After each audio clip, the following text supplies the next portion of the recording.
Filantropi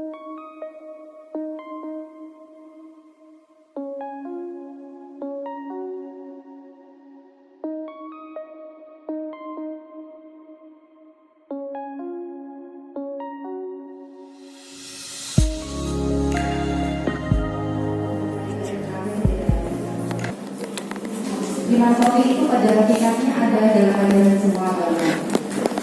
Kalau di ajaran Kristen kita mengenal Tuhan itu, kalau di Hindu ada Gatria, Gatrium, kalau di Buddha ada apa namanya? Sutta Nipata itu sama sopan. Kalau di Yahudi ada apa itu. Jadi intinya semuanya sama. Pemberian harta maupun fasilitas kepada orang lain atas dasar cinta kasih kepada sesama manusia. Di dalam Islam kita mengenal lebih banyak lagi, ada zakat, wakaf, infak, sedekah, hibah, hadiah, wasiat yang masing-masing memiliki tata cara operasional yang berbeda tergantung tujuan dan peruntukannya. Dalam diskursus akademis perkembangan atau filantropi terbagi menjadi dua, ada filantropi tradisional kita lebih mengenal dengan charity atau caritas ya, dan ada filantropi berdimensi sosial atau filantropi for social justice. Nah, pada kesempatan siang hari ini kita sudah hadirkan 3 panelis ini untuk mewakili dalam buku ini. Setidaknya sebenarnya ada 12 penulis yang terangkum dalam seluruh judul artikel. Pada perkembangannya sebenarnya filantropi Islam di Indonesia itu sudah dimulai sejak berdirinya organisasi. Ada Muhammadiyah pada 1912, kemudian ada Persis 1923, ada Nahdlatul Ulama 1926 gitu. Sedangkan pada siang hari ini kita secara khusus lebih membahas tentang zakat, wakaf yang ada di Ponorogo. Rangkaian acara atau rule di siang hari ini akan ada penyampaian materi dari masing-masing presenter 15 menit, kemudian dilanjut oleh ulasan oleh pembedah atau pembahas Ibu Ulin dan Pak Iza, dilanjutkan dengan sesi tanya jawab. Dimulai dari pemateri yang pertama yang akan disampaikan oleh Bapak Agus Susanto, Magister Ekonomi.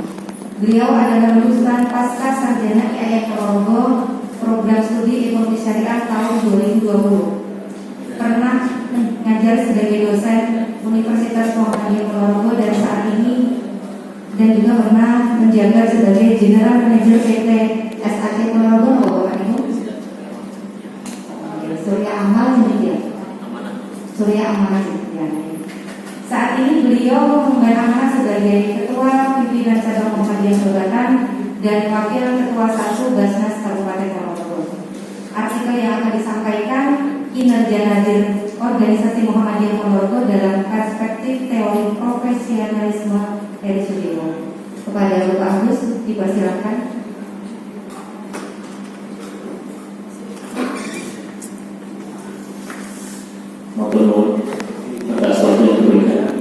Assalamualaikum warahmatullahi wabarakatuh. Alhamdulillah, syukur kita panjatkan kepada Allah SWT yang siang hari ini masih memberikan kesempatan kepada kita untuk bertemu bersilaturahim. Saya kira-kira 4 tahun ya kita di kampus ini, karena berhitung masa pandemi akhirnya kampus ini sempat lockdown. Akhirnya teman-teman waktu itu minta ditunggu ya. Ini pengalaman saya dulu seminar proposal tesis paling awal di antara satu angkatan. Seminar proposal paling awal. Tetapi kemudian teman-teman itu kan positif tinggal. Kita ini begitu masa COVID datang, kita akhirnya tidak lagi menapak kampus. Teman-teman justru yang ditunggu itu bergerak cepat. Akhirnya mereka sudah ada 2 yang selesai lebih dulu sama. Akhirnya selesai juga tulisannya. Saya ucapkan terima kasih Pak Iza atas motivasi beliau. Mulai sih yang penting isinya dari tema itu tidak begitu penting. yang penting isinya. Dan motivasi beliau itu salah satunya kalau nulis tesis minimal 100 halaman yang lulus. Bagi yang tidak terbiasa menulis itu berat 100 halaman. Tapi kan akhirnya alhamdulillah waktu itu saya 140 halaman kalau tidak salah. Jadi artinya kalau Pak Iza minta kaca 100 halaman lulus, saya beri 100. Kemudian yang berikutnya saya tidak menyangka ketika menulis tentang judul tesis saya tentang profesionalisme nadir Muhammadiyah Ponorogo mengantarkan saya kemudian ketika diminta untuk jadi ketua nadir, ketua nadir Muhammadiyah Babakan. Karena memang pada waktu itu nadirnya itu sangat sepuh, 70 sekian tahun, pensiunan jawab kereta api dan tidak bisa naik motor, kemana sepeda Honda, sehingga ketika ngurus wakaf itu ya naik Honda. Bahkan ada 15 desa, sehingga kalau untuk menyelesaikan wakaf yang sedemikian luas nampaknya berat. Nah itulah kira-kira yang kemudian memicu saya tulis tentang nadir ini. Jadi perspektifnya bukan wakafnya, tetapi bagaimana nadir itu mengelola wakaf. Karena memang undang-undang sudah menyatakan bahwa pengelola wakaf itu nadir. Nadir itu kalau ini dikelola dengan baik, mestinya orang yang bisa memilih dengan baik.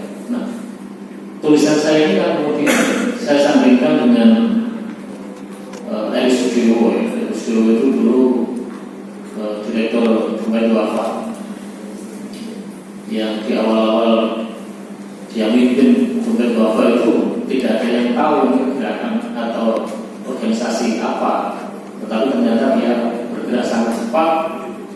Organisasi ini menjadi lembaga filantropi terbaik, bahkan waktu itu menjadi referensi bagi berdirinya lembaga-lembaga yang serupa. Nah, artinya apa yang disampaikan Sudewo itu bahwa sebuah lembaga filantropi itu akan sangat tidak profesional ketika pengelolaannya itu satu, sampingan, dua, tidak digaji, tiga,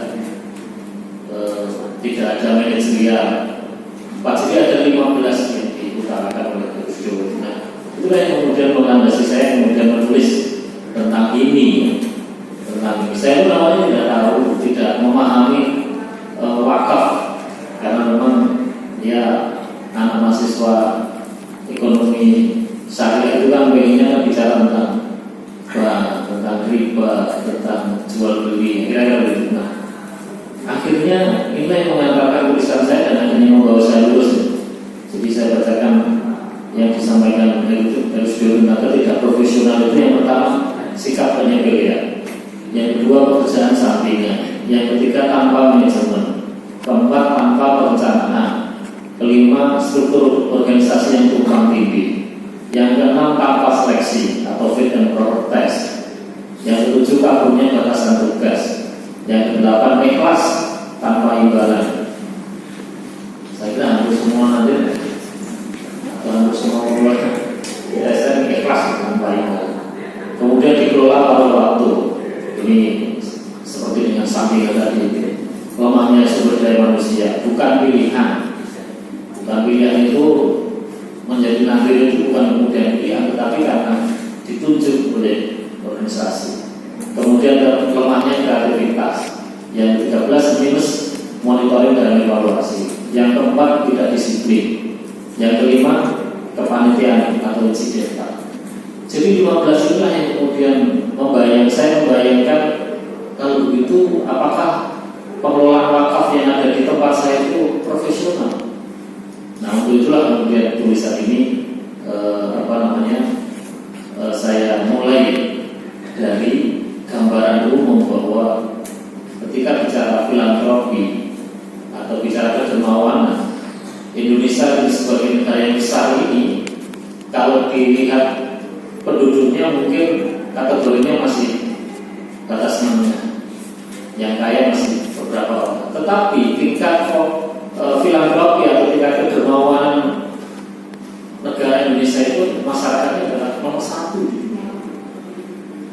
Jadi kita ini meskipun dalam kondisi ketidakpunyaan, kita pasti mau membantu orang lain. Ini yang menjadi kelebihan kita sebagai warga Indonesia. Kemudian yang kedua tentang Muhammadiyah. Muhammadiyah ini berdiri sebelum negara ini terbentuk sejak 1912. Banyak aset-aset wakaf Muhammadiyah yang dititipkan kepada organisasi ini, mulai masjid, madrasah, kemudian klinik atau yang kemudian menjadi rumah sakit dan seterusnya. Nah, bagaimana kemudian ketika organisasi yang begitu besar amal usahanya tiba-tiba nadirnya itu tidak profesional gitu. Landasan awalnya itu di situ.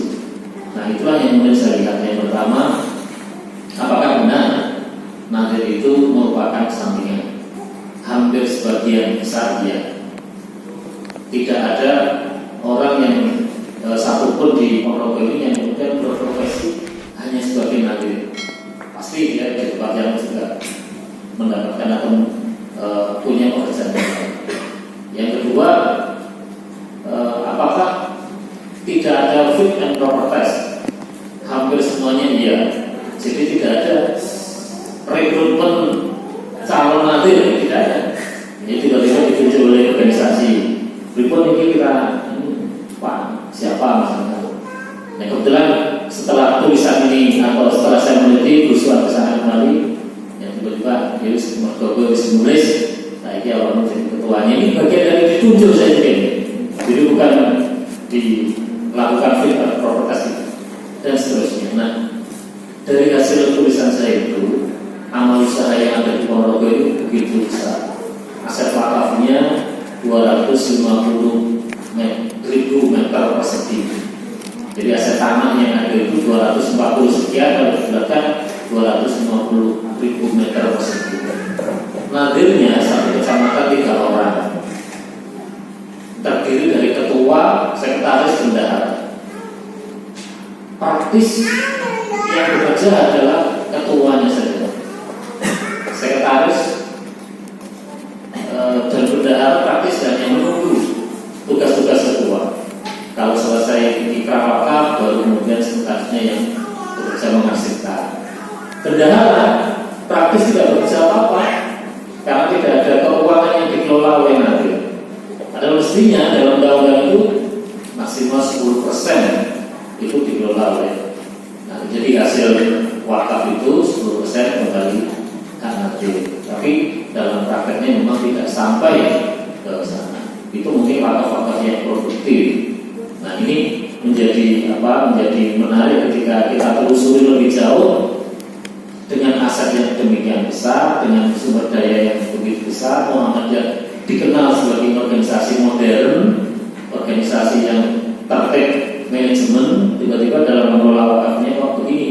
Nah, ternyata rahasianya ketika orang yang ingin berwakaf itu menginginkan, saya ingin wakaf nanti diberikan kepada Muhammadiyah tapi untuk rumah sakit misalnya. Maka nadir itu ya prosesnya adalah kemudian menerima atau dengan ikrar wakaf itu mengarsipkan, kemudian mengadministrasikan, pengelolaannya diserahkan pada majelis kesehatan. Kemudian bagi saya mau wakaf untuk masjid atau mushola diterima, kemudian tugasnya diurus, diarsipkan, sampai kemudian penerbitan sertifikat, kemudian pengelolaan diserahkan pada majelis taklim. Jadi seluruh amal usaha yang ada di Muhammadiyah itu tidak dikelola oleh nadir ansih, tetapi itu diserahkan kepada majelis-majelis yang ada di Muhammadiyah untuk dikelola. Nah, ini kemudian dari sisi pengelolaan aset wakaf ini masih terus berjalan, kemudian dari sisi amal usahanya juga berjalan. Memang ada problem di salah satu lokasi yang saya teliti, tempatnya di Jalan Perniagaan yang ada di Bogota. Dulu masih ada plakat atau angin-angin. Kalau sekarang angin-angin itu ya, di tembok itu dipasang tulisannya Muhammadiyah.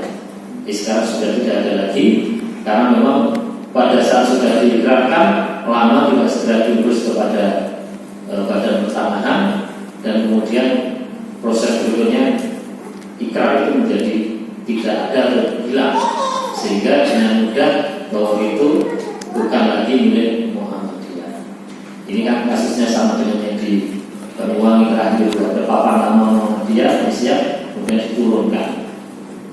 Tapi karena sudah kuat bahwa itu diwakafkan, sekarang tidak hilang. Problem-problem seperti ini ternyata bisa kita temukan di sekitar kita. Banyak.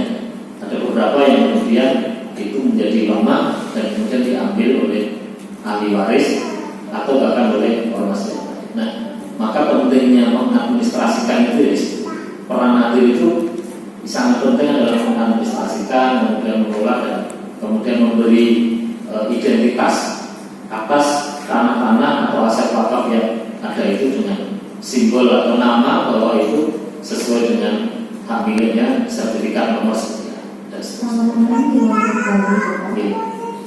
Kesimpulannya saya kira bahwa memang Nadir Muhammadiyah itu sudah sangat bekerja keras meskipun memang belum maksimal dalam mewujudkan keinginan wakif dalam menjaga harta wakaf. Kemudian yang kedua, Nadir wakaf ini sudah melaksanakan tugasnya dengan baik dalam mengelola wakaf, tetapi memang masih belum maksimal untuk profesionalisme. Saya kira itu tentang tulisan saya. Terima kasih. Wassalamualaikum warahmatullahi wabarakatuh. Waalaikumsalam warahmatullahi wabarakatuh.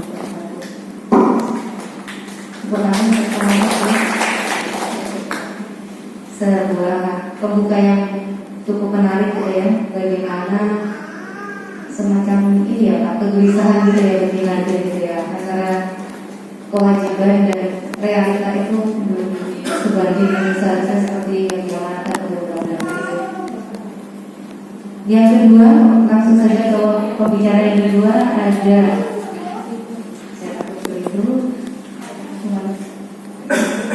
ada Bapak Ahmad Subhan, Magister Hukum. Beliau lulusan pasca sarjana IAIN Ponorogo, prodi Ahwal Saksiah tahun 2018. Saat ini menjabat sebagai Kepala Sekolah SMP Bunga Bangsa Doropo Madiun. Selain itu beliau juga sebagai dosen di Fakultas Syariah IAIN Ponorogo. Pada tahun 2020 mendapatkan penghargaan sebagai 40 BLK terbaik dari 1.800 BLK komunitas se-Indonesia dalam pengelolaan dan manajemen menuju peta jalan kemandirian. Sedangkan pada tahun 2021 terpilih sebagai 25 inkubator kewirausahaan Kemnaker Republik Indonesia binaan Institut Pertanian Bogor dan UIN Sunan Ampel Surabaya. Tulisan yang akan beliau paparkan berjudul Eksistensi Nadir dalam Tata Kelola Wakaf Perspektif Undang-Undang Nomor 41 Tahun 2004 tentang Wakaf, Studi Kasus di Yayasan Darul Mutakin Doropo Madiun. Kepada Bapak Ahmad Subhan dipersilakan waktu 15 menit.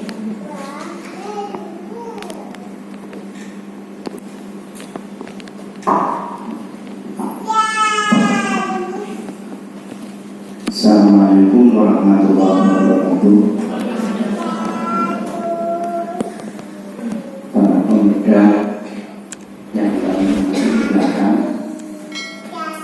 mohon izin kami di depan Bu Bapak moderator, terus kemudian para peserta seminar. Saya mohon izin untuk merunut dan merahap.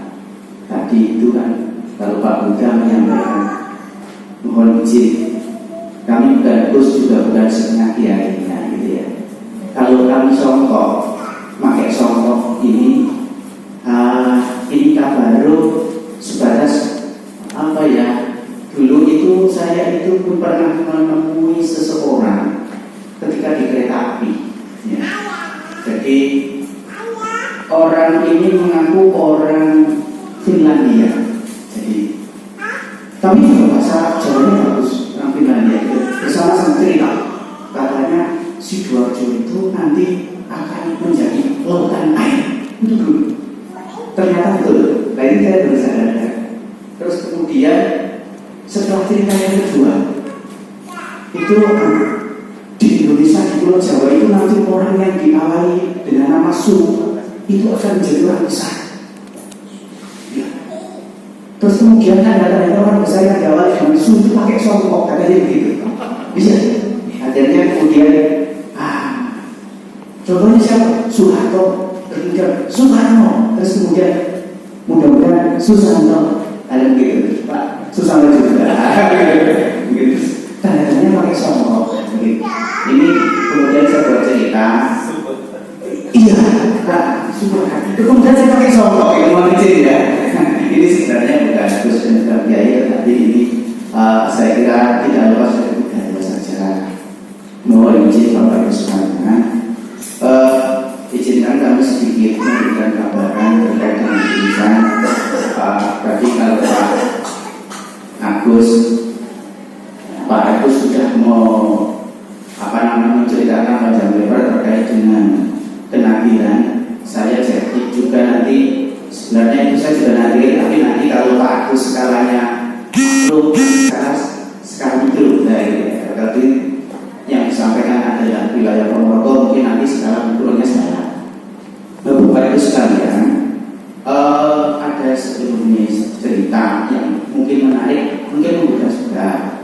Kalau di negara-negara lain itu bisa berkembang pesat terkait dengan pengelolaan wakafnya.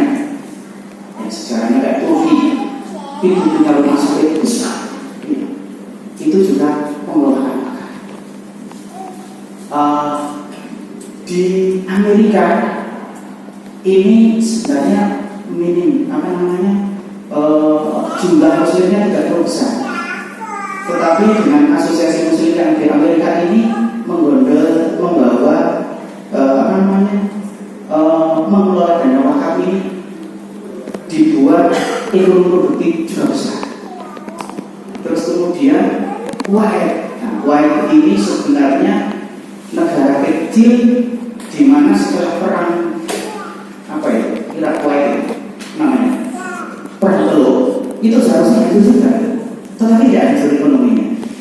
Nah, dari penelitian itu bahwa mereka negara-negara ini mampu membawa negaranya dengan mengelola ekonomi produktif. Terus perang itu negara itu cerita negara tetangga. Negara Indonesia di Kalimantan Tengah juga begitu. Sudah mulai berpikir bagaimana aset wakaf yang sedemikian besar ini menjadi ekonomi produktif.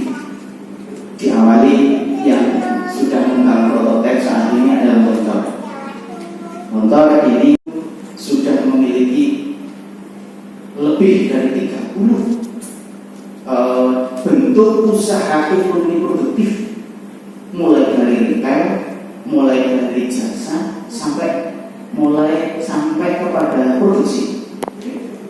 Terus yang banyak sebenarnya ada yayasan sosial dan sebagainya.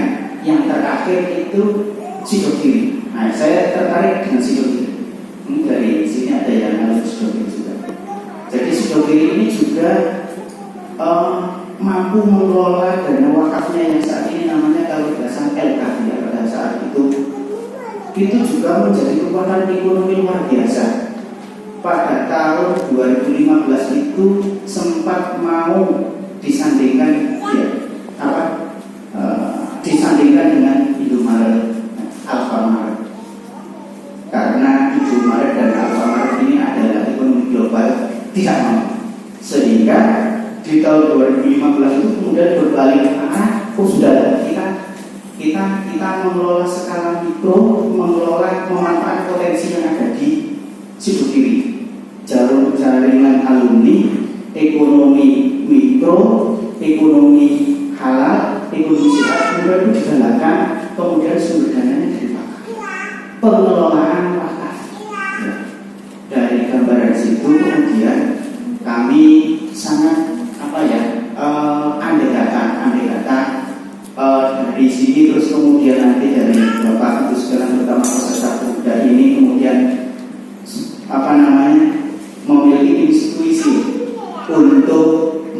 coba mereng-reng, siapa tahu kalau Pak Agus tadi berawal dari meneliti nadir di Babatan, kemudian menjadi kepala ketua nadir. Nah, ini gambaran kecil, tidak ada yang sia-sia yang dilakukan. Walaupun menurut saya bukan praktisi penulis, sebenarnya harian kami adalah mengurus perkara, karena kami ketua aksi Kediri, Madiun, saat ini. Tetapi ini kekayaan yang mungkin, kekayaan yang harus dan mungkin kekayaan yang pernah dan menjadi atau potensi lokal yang sangat prospek jikalau katanya siapa itu kalau jadi presiden, kalau bukan kita siapa lagi, dari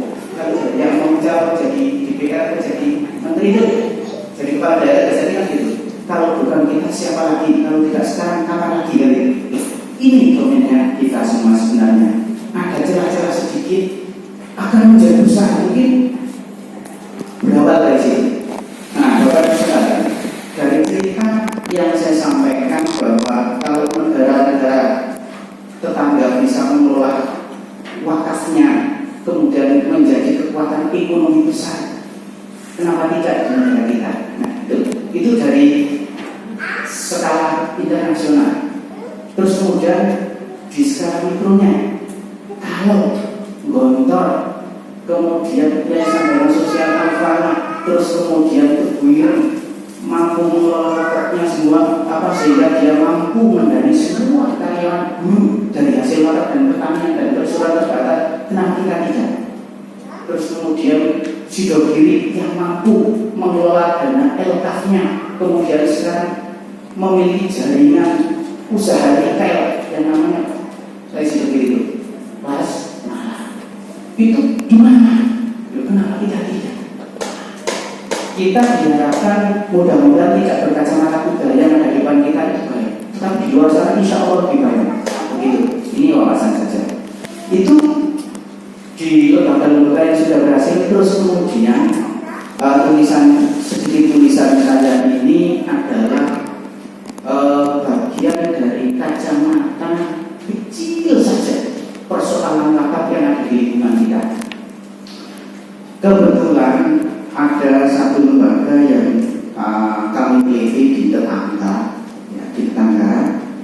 itu dalam mengelola wakafnya sebenarnya Nabil itu memahami betul terkait pengelolaan wakaf, baik itu cantolannya itu KHI, Formulasi Hukum Islamnya terkait dengan perwakafannya tahu betul. Terus kita juga sempat diskusi dan dialog pemahamannya terkait dengan Undang-Undang Nomor 41 tentang wakaf juga paham betul, karena nadirnya juga pengurus yayasannya ini dia juga seorang akademisi, terus kemudian seorang aktivis juga tokoh, tetapi wakafnya tak bicara juga. Apa ini sebenarnya? Saya melihat sholat sering di situ itu penuh. Sama dengan Pak Agus. Kalau kegelisahan, kata Pak Buddha itu kegelisahan. Kalau Pak Buddha kegelisahannya itu tulis. Nah, gitu kalau Pak Buddha dapat buku. Begitu juga Pak Agus kegelisahannya dapat tesis yang begitu. Kalau penyanyi kegelisahannya dapat lagu. Jadi itu biasanya gitu. Nah, saya itu biasanya itu sedikit saja, tapi ini barangkali ini menjadi kacamata untuk melihat persoalan yang besar dengan melihat persoalan sedikit yang ada di lingkungan kita. Yang kami pahami dan yang kami tahu, terus kemudian kami teliti di sana, makin memahami terkait tata kelola wakaf secara literasi, paham betul undang-undangnya, paham betul. Terus kemudian asetnya ada, tetapi ada hal yang aneh buat saya. Ada bangunan masjid itu di dalamnya itu ada masjid. Terus kemudian ada beberapa lahan itu di sana yang tumbuh tidak terus. Terus kemudian ada beberapa material-material yang juga itu bernilai, tapi tidak terus. Kesimpulan saya, ini pemahaman masyarakat mestinya dia memahami kalau yang namanya wakaf itu hanya benda yang tidak bergerak saja. Nah ini, ternyata setelah kami lihat begitu dari pelaku dalam hal ini Nadir ketua yayasan itu betul terkait tata kelola wakaf. Namun kenapa tak berjalan setelah kami teliti? Ini semua aset ini adalah wakaf jariah masyarakat. Ternyata ketika sudah diikrarkan, itu masyarakat memiliki pemahaman. Ini nanti kalau dihancurkan nanti berarti juga amal saya. Mungkin ini diikrarkan begitu. Ini mas, semen ini dulu saya wakafkan. Karena bunyinya awal bahwa wakaf itu tidak boleh dialih fungsikan, itu dihukumi betul. Ini tradisi, sehingga ini juga yang menjadi penghambat bahwa pelaksanaan tata kelola yang dilakukan oleh nanti terhambat. Saya tahu betul katanya nanti saya tahu mas, cuma ini sebagai penghargaan orang-orang yang telah berjasa kepada lembaga ini. Kita mungkin lihat ada bangunan-bangunan tinggalan kerajaan, tinggalan orang-orang berjasa itu kan masih begitu, masih tertata rapi dan tidak dirobot, masih bentuknya pendek, gitu ya. Di sini mungkin ada bangunan sama besar itu ya, itu juga tidak boleh. Jadi ini betul tantangan kita. Barangkali nanti sebagai Nadir adalah membedah sampai suwek robeknya, tapi dalam era kutip pengelolaan wakaf ini dengan betul dan benar, bahwa bikin itu terus berjalan seiringnya waktu. Barangkali begitu, kurang lebih begitu. Nanti mohon maaf bila taufiq wal hidayah. Wassalamualaikum warahmatullahi wabarakatuh.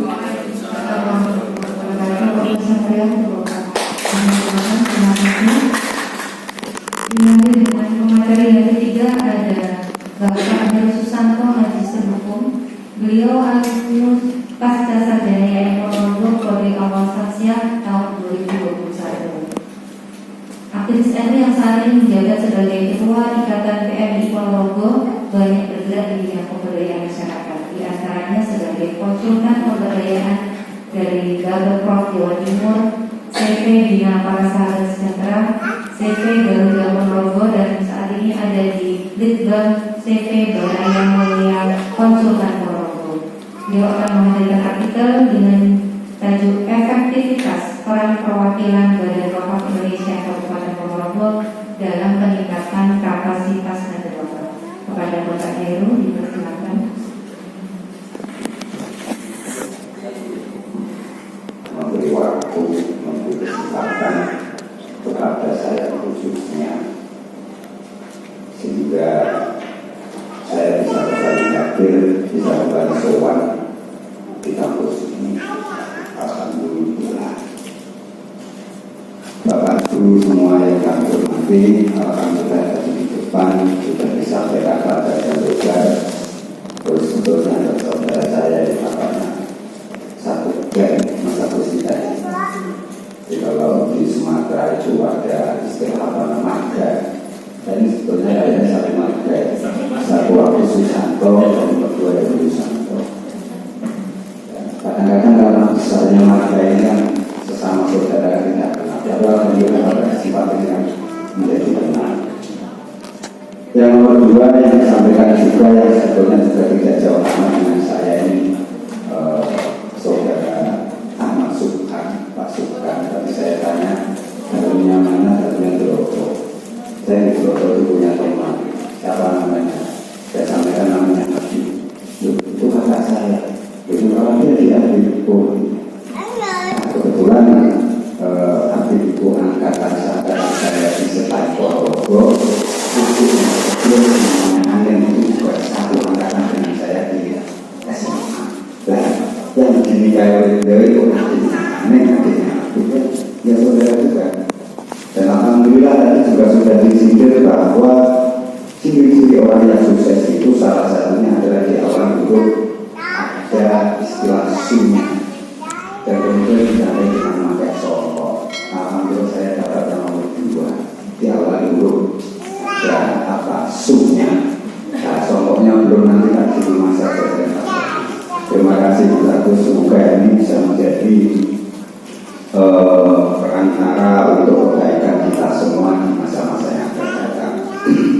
Bapak Ibu yang kami hormati, baiklah saya akan memulai perbincangan kita pada sore hari ini dengan bercerita. Bermula pada tahun 2018-2019 awal, itu kebetulan saya ditimbali oleh namanya Mbak Dian. Saya tidak usah cerita banyak siapa Mbak Dian. Intinya Mbak Dian menimbali saya sowan, kemudian menyampaikan, lek lemah bumi kae upama takwakan ning cacah mengi. Pada saat itu saya bertanya, maksudnya pripun Mbak? Itu saya punya tanah di belakang itu luasnya sekian. Nah ini tolong jagung nomor cacat, turun jagung nomor cacat, nengkono ketolong sholat, nengkono ketolong kantor, ketolong jawa, yang penting bermanfaat untuk cacat dan masyarakat pada umumnya. Nah, pada saat itu saya tidak melakukan apa-apa, saya tidak mengiyakan, juga tidak menolak. Kemudian saya sowanlah kepada beberapa bini sepuh, ada tawaran seperti itu dan kemudian dari saran bini sepuh, kemudian ada sebuah saran menarik. Lek sing arep wakam kawan ditotokan saiki ditata sejak awal, karena apa? Kalau sudah terungkap menjadi sebuah ikrar berikut peruntukannya, ini nanti akan menjadi kendala, akan menjadi masalah pada pikirannya. Terus saya bertanya, loh kok maksud kenapa? Contoh sepetak tanah yang kemudian disitu diwakafkan, ini tanah saya wakafkan untuk didirikan masjid. Maka pada saat bersamaan ya kewajibannya untuk didirikan masjid. Sehingga ketika kita ngomong bagaimana kemudian ini harus menjadi produktif, harus menjadi sarana kesejahteraan dan lain sebagainya, ini sangat sulit. Nah, dari situ kemudian saya soal lagi kembali, menurut dawuh para bini sepuh, wakaf diterima tapi dengan syarat bahwa tanah itu diwakafkan adalah untuk dibangun musola berikut bla bla dan bla bla. Akhirnya sepakat bahwa tanah itu diwakafkan, kemudian peruntukannya adalah untuk musola dan untuk kegiatan-kegiatan pengembangan sosial masyarakat lainnya. Nah, ini kemudian menarik saya ketika saya di Gubernur Berkulit tahun 2020 akhir 2021 awal semester mentek tidak sampai akhirnya ini mendorong saya secara pribadi bagaimana kemudian proses yang kami lakukan, yang saya lakukan ketika saya menyadarkan dan memahamkan wakil berikut masyarakat sekitar lingkungan pada saat itu kaitannya dengan persoalan perwakapan, khususnya dimulai pada saat ini menjadi bahan kajian kami dalam mengerjakan tugas akhir berupa tesis. Nah, dasar kami apa? Satu, setelah saya belajar kemudian mengikuti mata kuliah dari Pak Huda pada saat wakal, bahwa ini problem kita bersama. Jadi mohon maaf Mas Agus, bukan karena termasuk apa-apa, tapi khusus untuk Ponorogo sampai ketika kami melakukan penelitian ini, tepatnya di tahun 2001 kemarin. Kalau bicara soal wakaf produktif, kebermanfaatan wakaf secara luas untuk ekonomi masyarakat, untuk meningkatkan kesejahteraan masyarakat, ini masih agak jauh.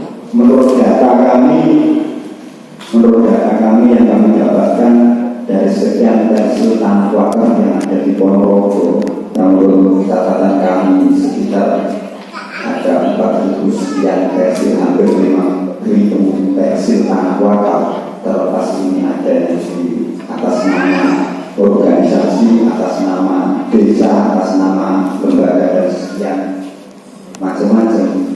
Ini baru sekitar 25% lebih yang bersertifikat. Sisanya hampir 75% belum bersertifikat. Artinya ini menambah keyakinan kami, keyakinan saya, kepribadian saya bahwa apapun saya harus ikut terlibat, ikut cawe-cawe dalam permasalahan perwakapan ini. Sehingga rumus saya sambil menyelam minum air, kemudian saya jalankan. Satu sisi ketika tanah wakaf dari wilayah itu akhirnya diwakafkan kepada kami, secara pribadi saya mengajukan diri. Jadi kalau tadi ada nadir itu tiba-tiba ditunjuk, mohon maaf, kemudian ada formulir, saya tidak butuh pengumuman, saya tidak butuh ditunjuk, tapi saya langsung mengajukan diri, Mas.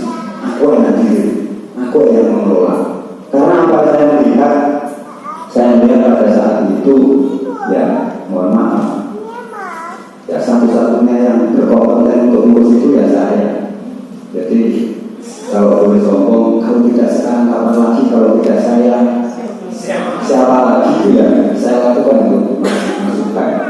Ya akhirnya alhamdulillah dengan bantuan kawan-kawan, dengan bantuan sahabat-sahabat semuanya, apa yang disampaikan oleh wakil harus berdiri musola, kemudian lahan harus dimanfaatkan dan macam-macam, alhamdulillah sudah bisa kami wujudkan.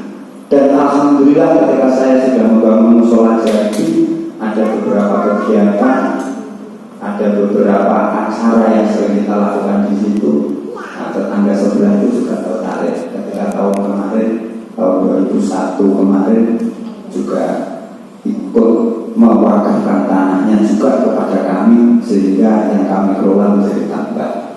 Nah, ke depan kita rencanakan sama dengan Pak Busro, mungkin kita kepengen punya pondok mahasiswa, tapi ya tidak usah mulu-mulu pesantren, tidak hanya pondok mahasiswa saja. Jadi ya akan kita isi dengan kegiatan-kegiatan ya yang penting produktif, yang penting tidak jauh-jauh dengan apa yang menjadi kebiasaan dan adat kami. Itu latar belakang penulisan ini, dan kemudian kami lanjutkan. Setelah itu saya jagongan terus, dan kebetulan teman jagongan saya itu ini sepuh jagongan saya itu kebetulan adalah beliau BWI, ketuanya BWI Pak Musin, dan sekalian ketika jagongan terus itu ya mohon maaf, masih mohon izin hasil jagongan ini nanti akan coba kami tulis, akan coba kami bikin proposal untuk membuat tugas akhir tesis. Kaitannya khususnya dengan apa? Karena problem mendasar perwakapan yang di Ponorogo ini bukan persoalan wakilnya, bukan persoalan sekedar masyarakatnya, bukan, tapi justru utamanya adalah di nadir itu sendiri. Artinya apa? Kalau ukur utama kesuksesan, keberhasilan wakaf ini dikelola, dikembangkan dan seterusnya, ini sebetulnya adalah kepada nadir. Nah, karena banyaknya nadir pada saat itu saya kesulitan, artinya kesulitan dan kebingungan ini. Kalau saya memilih nadir pondok misalkan, berarti penelitian saya hanya satu komplek. Kalau saya memilih nadir organisasi, berarti hanya satu organisasi. Kemudian atas saran beliau, terus lah di BWI kalau nawar itu saja ini BWI itu sing aktif, sing aktif yang mana, kan seperti itu ya. Siap ya saya sudah terus konsentrasi kenapa? Tetap kepada tugas BWI melakukan pembinaan kepada nadir wakaf. Akhirnya alhamdulillah berdasarkan buyar-buyar kami, urusan kami ke pengurus BWI, kemudian pihak wakaf dan seterusnya, dapatlah kami tarik sebuah kesimpulan bahwa problem mendasar di Ponorogo ini adalah kaitannya dengan nadir. Ini sebetulnya adalah satu kaitannya dengan pemahaman nadir itu sendiri, Yang nomor dua adalah budaya dan tradisi masyarakat Ponorogo. Sehingga Ponorogo ini, mohon maaf, masih banyak soal wakaf itu butuh wakaf. Jadi kami temukan di beberapa lokasi itu tanah wakaf yang terbengkelai. Ketika kita telusuri, kita tanya mengapa terbengkelai? Karena peruntukannya adalah untuk membangun masjid. Sementara setelah ditelusuri, nadir yang diserah ini kesulitan untuk menggali pendanaan untuk mewujudkan masjid. Sehingga ini menjadi ya mohon maaf, akhirnya tanah ini tidak berfungsi, hanya menjadi jublakan kosong saja yang justru meresahkan masyarakat. Yang nomor tiga, selain persoalan itu adalah persoalan fasilitas dan pendanaan. Ini betul-betul dikeluhkan khususnya oleh Gus Ayo selaku sekretaris di Ponorogo. Beda mungkin Mas Agus dengan Basnas ya, sama badannya, tapi kalau Basnas mungkin anggarannya rotot setengah. Kebetulan diamanatkan kepada Kemenang. Nah, saya jagokan dengan Kemenang, bagaimana menganggarkan untuk BPI, pemerintah kemana saja berputar kan seperti itu. Nah, sehingga apa akhirnya dengan segala kesulitan dan dengan segala konsekuensinya, akhirnya BPI, saya jagokan dengan Pak Irfan, salah satu pengurus BPI Ponorogo, akhirnya yang diambil oleh BPI Ponorogo dalam rangka khususnya mengatasi dua persoalan mendasar nadir yang ada di Ponorogo, kaitannya dengan pengetahuan dan kaitannya dengan budaya ini, maka dilakukanlah terobosan yang sifatnya mohon maaf dalam tanda petik murah biaya. Kalau bisa misalkan seperti itu. Salah satunya apa yang dilakukan melalui kegiatan-kegiatan tidak resmi dan akhirnya diresmikan walaupun juga tidak resmi. Tidak resminya kenapa? Karena itu program BPI yang notabene adalah sebuah lembaga institusi yang didirikan berdasarkan amanat undang-undang, tapi tanpa adanya fasilitas, tanpa adanya akomodasi. Akhirnya kita ambil yang mudah pada saat itu berbaik kami. Terus lagi kita jagoan kalau saja ansor. Jagoannya apa isinya? Ya kebetulan kami juga pelaku. Bahwa bagaimana kemudian memahamkan masyarakat kaitannya dengan wakaf itu dimulai dari kader-kader muda yang ada di Ponorogo. Bisanya masuk kemana? Di Ansor. Caranya masuk gimana? Setiap kegiatan di Ansor itu harus dan wajib mencantumkan dan memberi materi tentang wakaf dan Maksudnya 3 menit lagi. Nah ini contoh upaya yang dilakukan oleh BPI. Kemudian selain itu apa yang dilakukan oleh BPI Ponorogo kaitannya mengatasi persoalan-persoalan itu, BPI Ponorogo juga melakukan sosialisasi. Tetapi setelah kami lihat, kami cermati apa yang dilakukan dengan model formal sosialisasi dan seterusnya, ini memang ya bukannya tidak efektif, tapi justru kurang efektif. Yang lebih efektif ternyata adalah justru langsung masuk ke akar-akar yang ada di masyarakat. Salah satunya adalah itu. Dan atas inisiatif BPI Ponorogo sampai akhir kami sebetulnya sudah membuat yang namanya pegiat wakaf sebetulnya, dan jalan tidak jalan ya adanya kayak itu menurut Pak kami, tapi yang akan tak lakon sakwa-kwa untuk bahasanya seperti itu. Ini gambaran yang bisa kami sampaikan. Mohon maaf mungkin apa yang bisa kami sampaikan ini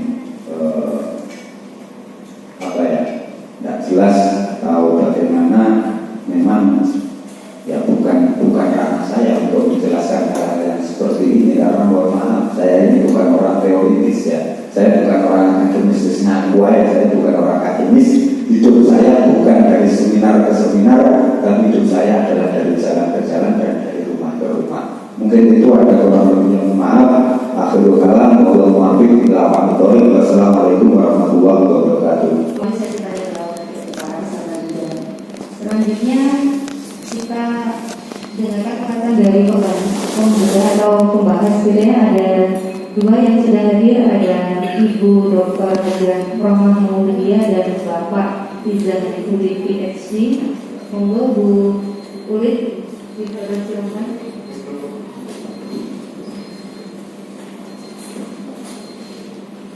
Baik, terima kasih. Saya minta slide saya ditampilkan.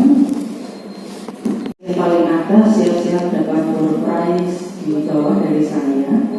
Silakan daftar hadirnya. Nanti menuju ruangan saya untuk dapat door prize. Ada sedikit uang saku yang sudah saya siapkan, 2 amplop. Baik, saya ini diminta untuk mengisi topik tentang filantropi. Kita bicara tentang apa itu secara teoritis filantropi, juga dari aspek praksis begitu. Tapi yang lebih substansial ya, ketika kita hari ini, saya tidak perlu begini saja. Ketika kita bahas, bagaimana kok bisa berdiri aja. Ketika kita lihat audiens ini beragam, ada yang dari KUA dan juga dari adik-adik semester 2, maka nanti saya akan sampaikan juga tentang bagaimana menulis tesis gitu ya.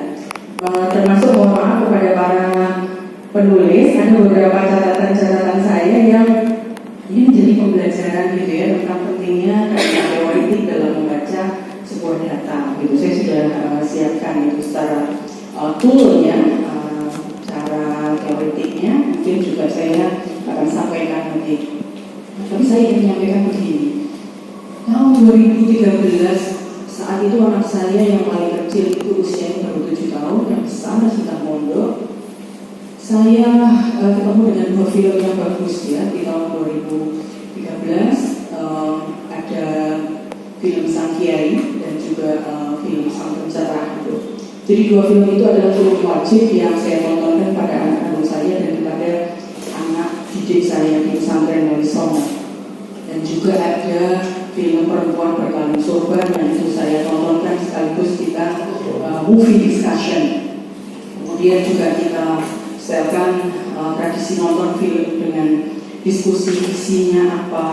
Itu adalah film Habibie, Ainun dan Habibie tentang harmoni keluarga. Dan juga film-film yang lain ya.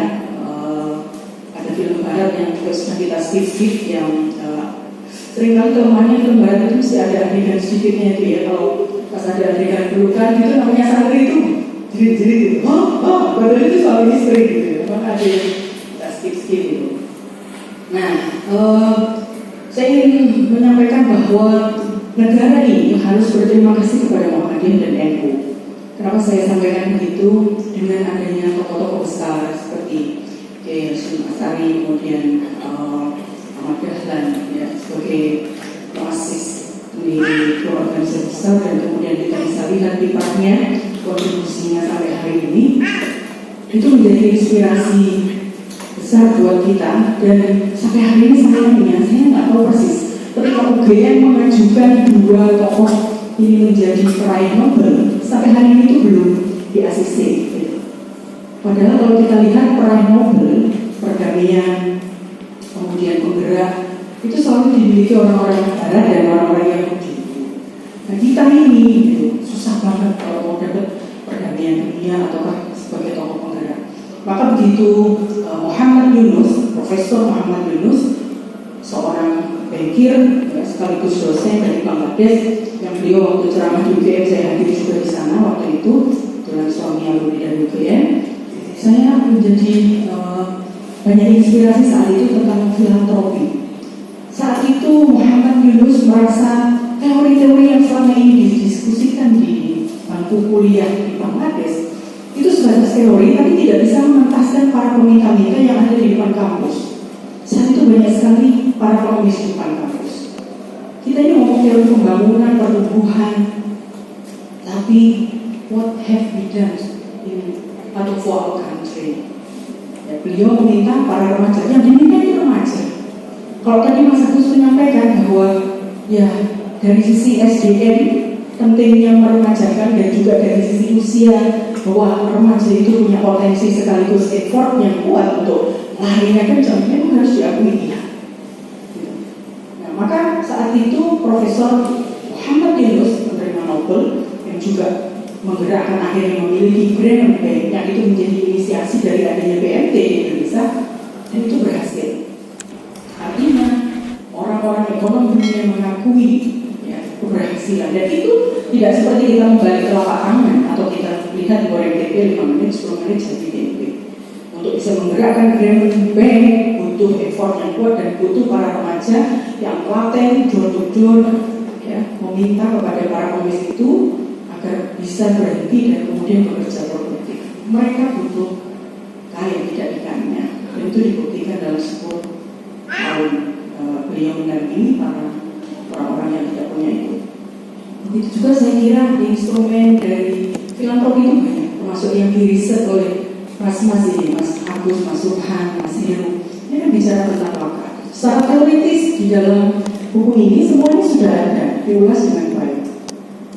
Pertanyaannya barangkali kita butuh, kalau hari ini isu yang paling terakhir adalah tentang bagaimana maksimalisasi atau digitalisasi wakaf. Karena eranya adalah sekarang ini era serba digital yang memudahkan posisinya nadir. Kalau tadi bicara tentang profesionalisme ya, termasuk saya mau masuk di Mas Agus ini. Mas Agus ini pakai teori total quality management-nya punya Pak Sudirman. Kalau tesis, untuk levelnya tesis S2, ambillah langsung dari siapa penemu inti dari atau penulis inti dari total quality management. Sudirman itu adalah secondary reference atau referensi sekunder saja. Bisa di browsing ya. Total quality management itu misalnya kita lihat kalau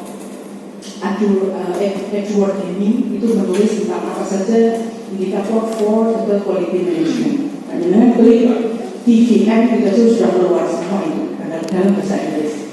Kalau kita mencari padanannya, exactly, truly, sesungguhnya Islam juga punya itu.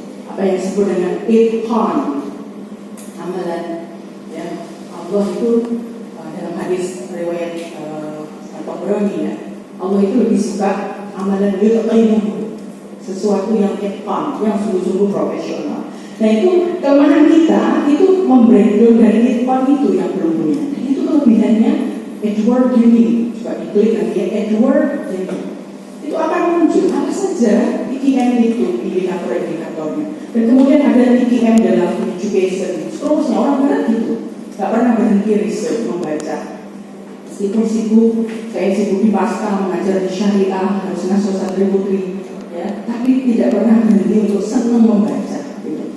Karena bukan karena untuk kaya-kayaan, lepas kok senang membaca. Saya memang agak gaptek begitu ya, tapi senang membaca di aspek misalnya hari ini saya harus baca karena senangnya adalah produk halal, disertasi saya juga tentang itu, maka everyday adalah tentang produk halal. Hari ini saya sudah janjian dengan pemenang untuk bisa ada pelatihan nanti sertifikasi halal di IAIN. Jadi kita ini seringkali bilang fokus, sibuk sana sini tapi juga bilang fokus. Oke, kembali ke buku yang sudah ditulis dengan bagus. Saya mengapresiasi kan beberapa catatan saja tadi tentang total quality management dari teorinya Mas Agus pakainya Erisi Dewo, tapi juga perlu dicari yang buku bakunya. Oke, next ke Mas Heru, Mas Subhan dulu ya. Mas Subhan itu pakai teorinya adalah teori tentang tata kelola. Nah, tapi secara eksplisit saya belum temukan di buku ini. Barangkali ada di tesisnya, tapi belum diperas gitu ya menjadi disinggung dua alinea gitu. Apa yang dimaksud tata kelola di situ? Apakah manajemen atau good corporate governance? Kalau yang dipakai itu adalah GCG, good corporate governance, ya kita bisa pakainya pakai teorinya kualifikasi itu Robert Monk. Robert Monk itu sejak tahun 1930. Jadi kita bisa melacak mana yang gabung, mana yang turunan. Robert Monk itu bisa dicek di governance, good corporate governance, tata kelola. Tata kelola bisa dipakai usaha, organisasi, lembaga, ya termasuk apa di dalamnya. Oke, next ke Mas Heru. Mas Heru sudah lumayan pakai teorinya tentang efektivitas, sudah muncul di situ di Heru belum sampai ketemu buku Lawrence Friedman. Itu tokoh yang bicara tentang structure of law. Structure of law, kemudian bicara tentang culture of law, dan bicara tentang apa mas? Structure, culture, and legal substance. 3 hal itu. Struktur dari wakaf itu ada kewajibannya diatur. Kalau strukturnya ke atas, resminya BPI. Ya, kemudian ke bawahnya apa? Selain struktur, substan, aturan tentang wakaf. Bawahnya lagi, substansi itu aturan dari substansi, legal substansi itu aturan substansinya. So, culture ini yang masih belum dipotret oleh Mas Heru tentang culture-nya Ponorogo itu seperti apa. Nah, ini belum muncul di risetnya Mas Heru. Saya kira ini bisa dilanjutkan oleh adik-adik ya, di semester 2 untuk riset lanjutan dari ketiga narasumber yang hari ini luar biasa sudah memaparkan hasil risetnya. Saya kira itu dari saya. Ini hanya contoh aja. Dinana bisa bantu saya next. Saya minta nanti di-share ke adik-adik. Itu hanya contoh-contoh saja. Kalau kita bicara wakaf Indonesia, jangan pernah lupakan Profesor Dr. Uswatul Hasan. Dia ulama perempuan yang membahas tentang wakaf Indonesia. Selalu kutiplah bukunya, baca dulu. Sejarah wakaf Indonesia nggak pernah bisa lepas dari Profesor Dr. Uswatul Hasan yang saya juga tulis itu inisiasinya dari UI. Oke, ke atas deh sedikit 1 menit lagi. Di sini. Jadi kalau kita melihat buku, karya, artikel review, levelnya kita sebagai mahasiswa S2 harus lebih punya critical thinking, berpikir kritis. Ini buku bicara apa sih? Ya, penulisnya siapa? Dia alumni mana? Dia karirnya kemana? Ya, topik-topiknya itu, genrenya itu apa? Argumennya yang ditata untuk bisa menguatkan ya, pertanyaan dalam urusan masalah itu apa saja? Ya, itu saya buat 1, 2, 3, 4. Argumennya sistematis atau tidak? Structure of argumentnya itu runtut atau tidak? Misalnya urusan masalah pertama dibahasnya justru masuk di analisis ketiga, tidak sistematis. Ya, latihannya berpikir kritis sekaligus sistematis. Itu ada latihannya. Kemudian buku ini help us understand, help you understand about wakaf. Absolutely, tentu saja buku ini sangat bermanfaat untuk memberi informasi kepada kita tentang bagaimana wakaf secara implementatif di yang ditulis Mas Agus tadi, ya, di teorinya di situ di Muhammadiyah, kasih Tuhan di Joko ya, ya, kemudian Mas Agus tentang nanti ada PBB di Ponorogo. Terima kasih dari saya, itu deh nanti bisa di-share. Thank you. Assalamualaikum warahmatullahi wabarakatuh. Waalaikumsalam warahmatullahi wabarakatuh. Luar biasa insight dan ilmu barunya beliau. Tepuk tangan yang meriah untuk beliau. Dilanjutkan oleh Bapak Ibrahim dari PSC Mongol. Bismillahirrahmanirrahim. Assalamualaikum warahmatullahi wabarakatuh. Saya belum baca bukunya, jadi susah untuk membedah. Tapi saya akan mengajak para pembicara dan kita semua kembali ke rumah. Jadi ketika berbicara tentang wakaf, pernahkah kita menelusuri bahwa wakaf itu tidak ada sumbernya? Hadis tidak ada satu kata yang menyebutkan tentang wakaf. Dia disebut dengan bis al-habsu, bis. Tapi terlepas dari itu semua, sebetulnya ada sebuah konsep yang di dalam kajian klasik itu kata-kata yang paling penting adalah kata-kata sedekah. Kullu bani kullu bani tidak mata belum agama yang berada amalu illa min salasin sodakotin jariyatin. Di sini ada kata-kata sodakot jariyah. Apa arti sodakot jariyah? Orang menafsirkan wakaf, padahal yang dipakai adalah kata sodakot. Tapi ternyata tafsirnya wakaf, berarti tafsirnya belakangan. Ini hadis. Kemudian kemudian bergerak ke ayat Al-Quran yang menjelaskan tentang innamas shadaqatu lil fuqara'i wal masakin, dan seterusnya 8 asma. Innamas shadaqatu ini apa dia? Tidak lagi bermakna wakaf, sudah bergeser ke zakat. Shadaqah artinya zakat. Kemudian ada lagi sebuah hadis yang menjelaskan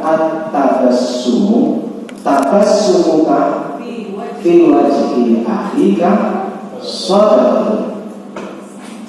Senyum kita pada saudara-saudara kita itu adalah sedekah. Sedekah yang mana ini? Yang wakaf atau yang zakat? Lain lagi ya. Ada lain lagi. Ini sudah ketiga makna sedekah. Padahal sedekah itu juga bermakna apa? Kejujuran.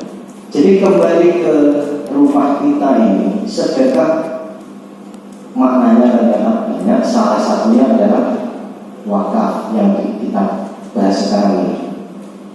Masuk ke kajian berikutnya, ternyata kata wakaf itu di hadis sebenarnya tidak ada. Tadi saya sebut bahwa bis aslaha wasabil tambalah. Bis itu tahan, jadi objeknya itu yang kita tahan, hartanya itu yang kita tahan, tidak kita kemana-mana, kan utuh. Wasabil tambalah, dan pakailah, kembangkan, gunakan untuk sabilillah, apa yang hasilnya. Berarti ini di hadis ini tidak sudah disebut tentang arti atau kata-kata wakaf, tapi konsep hadis ini menjelaskan tentang wakaf. Di hadis tidak disebut kata wakaf, tapi disebut kata bis. Oleh karena itu ulama menjelaskan awal-awal fikih itu tidak wakaf, tapi al-habsu dari kata bis. Tapi tidak hanya ulama ini yang menjelaskan al-habsu, ada ulama lain tidak menyebut dengan al-habsu, tapi al-sabil sama, tapi dimaknai dengan musabbalah.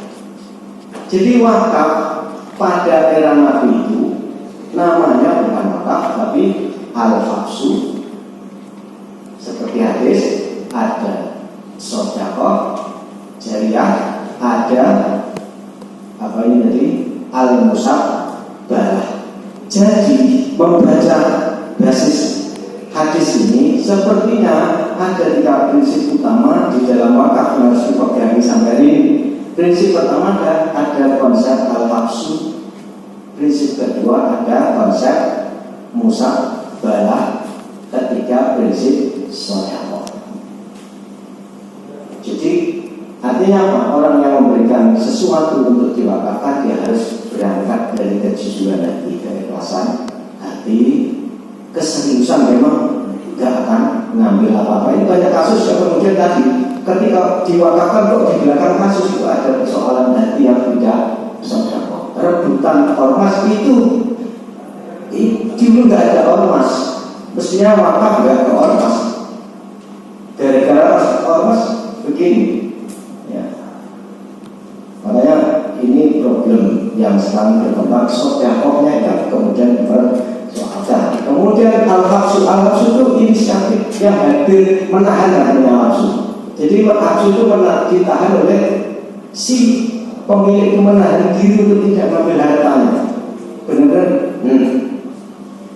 Jadi kekuatan personal di dalam konsep wakaf itu dominan.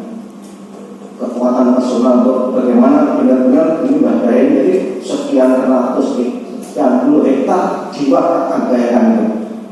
Betapa hati itu menahan. Saya mulai masuk kota amal bingung ya, yang beli 10.000 itu kan. Itu kan persoalan habsu diri kita yang ini hektaran tanah. Kemudian ada apa yang musabbalah. Ada prinsip bahwa jangan kita wakaf tanah hendak dia tidak dikelola, tidak. Ini bukan wakaf. Ini yang saya sebut dalam tulisan saya itu res nullius wakaf. Jadi wakaf tak berkuat dalam pengertian tidak ada yang kelola, tidak dikelola. Ini banyak wakaf-wakaf yang tak kelola. Padahal prinsipnya ini pusat dalahnya yang harus dijual. Siapa pelakunya? Nadir. Yang harus memproses ini semua setelah ini nadir. Oleh karena itu kemudian berkembang ke hari ini fikih klasik kemudian menyebutnya dengan al-waqfu. Wakfu itu berhenti itu bukan lagi kita yang menghentikan cara si pewakil sudah ini tanah, ini Muhammadiyah, tanah untuk Muhammadiyah, ini Eko, ini untuk Gotor, ini untuk sudah itu semua. Persoalannya berarti yang punya sudah almarhum dan meninggal semua. Tanahnya siapa yang harus urus?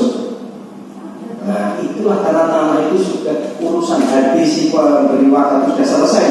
Berarti wakafnya tanahnya sudah berhenti. Makanya saat itu kemudian dinamakan al-waqfu. Al-waqfu di menahan di orangnya, al-waqfu di objeknya lagi, di barangnya lagi. Makanya sekarang yang dikasih al-waqfu. Nah, karena prinsip tiga terus bergerak sampai hari ini, maka wakaf harus digerakkan oleh si diberi amanah. Dan diberi amanah awal-awal itu hanya satu manusia, orang, individu. Makanya Umar bin Khattab meminta Hafsah, saya wakafkan ini tolong kelola. Saya sudah melepaskan diri memberikan wakaf ini tolong kelola untuk sapi Abdillah. Itulah jika kata nadir.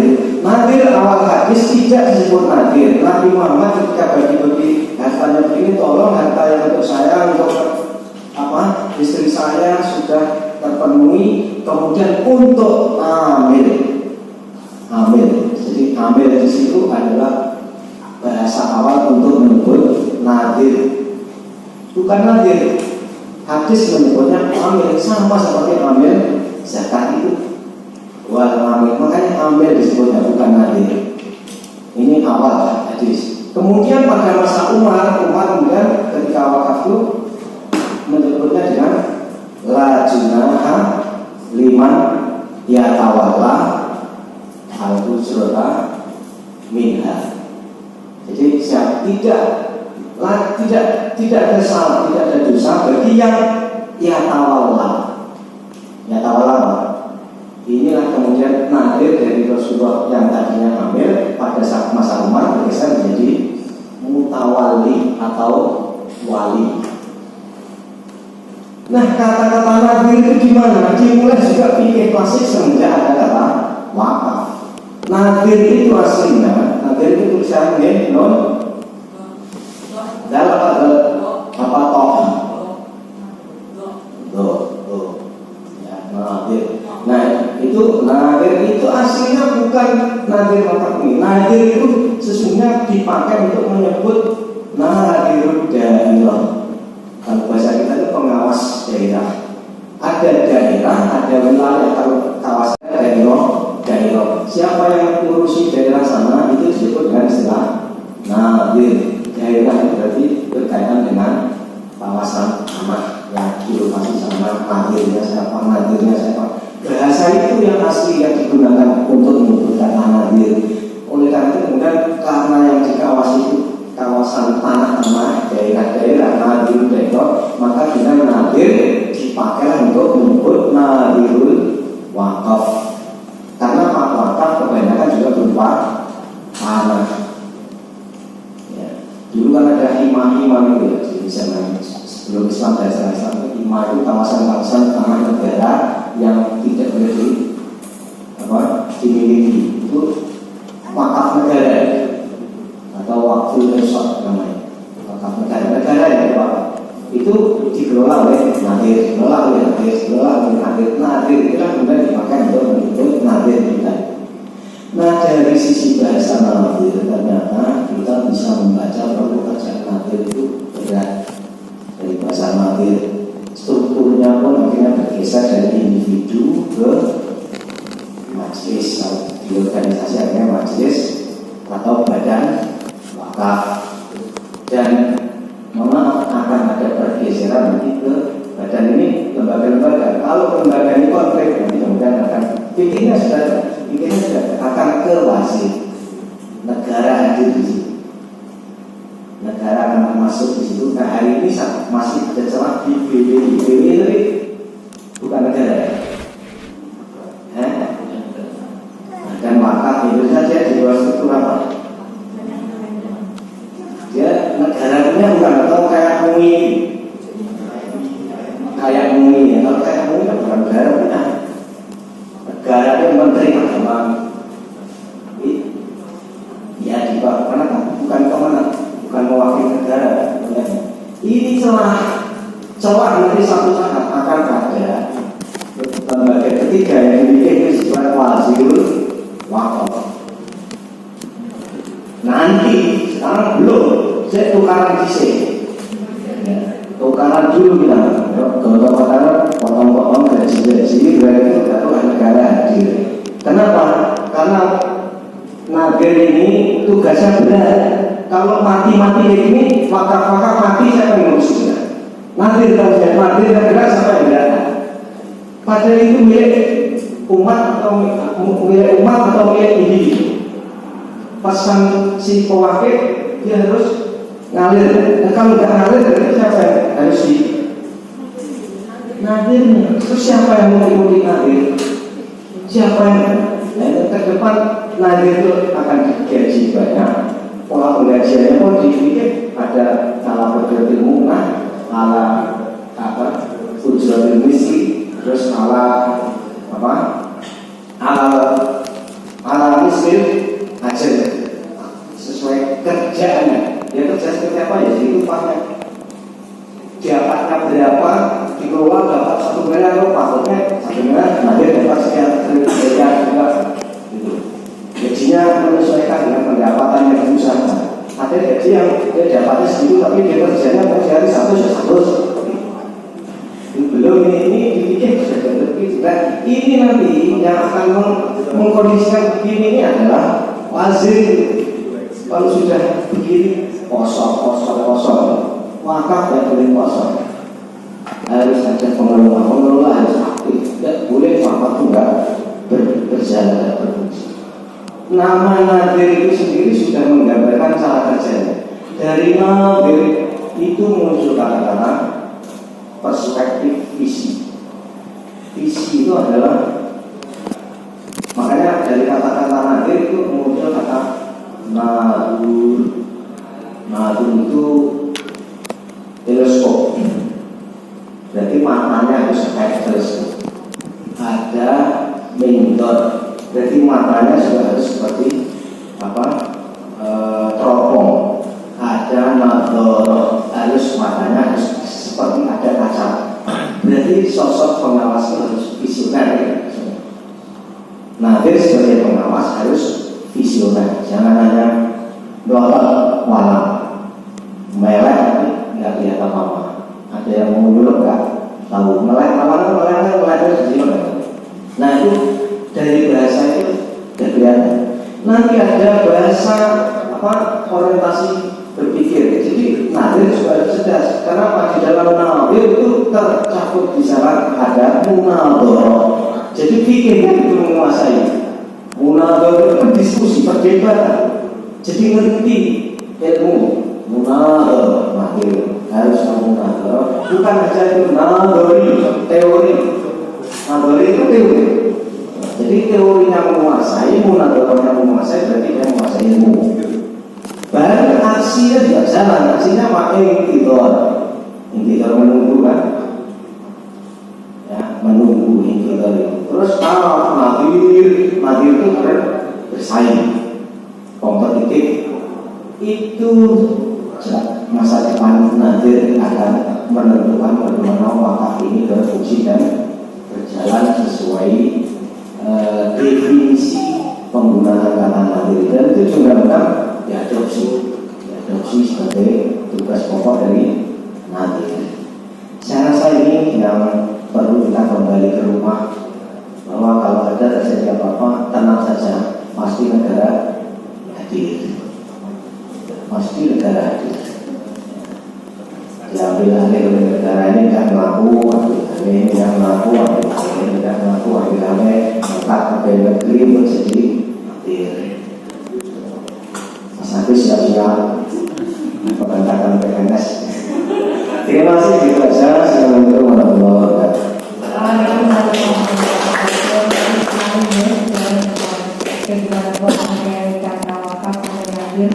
Dan juga sebenarnya kita masih banyak yang mungkin bisa kita gali dari beliau, tapi waktu yang membatasi. Kita ada di sesi tanya jawab. Silakan Bigo, silakan 3 penanya.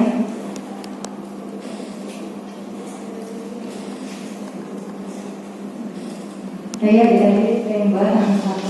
Silakan sebutkan nama dan instansi atau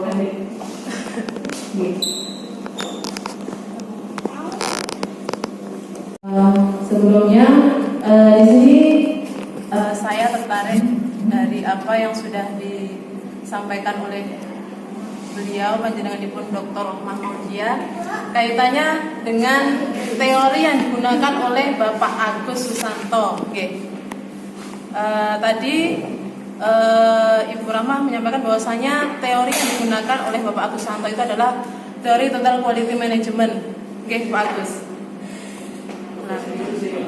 Halo?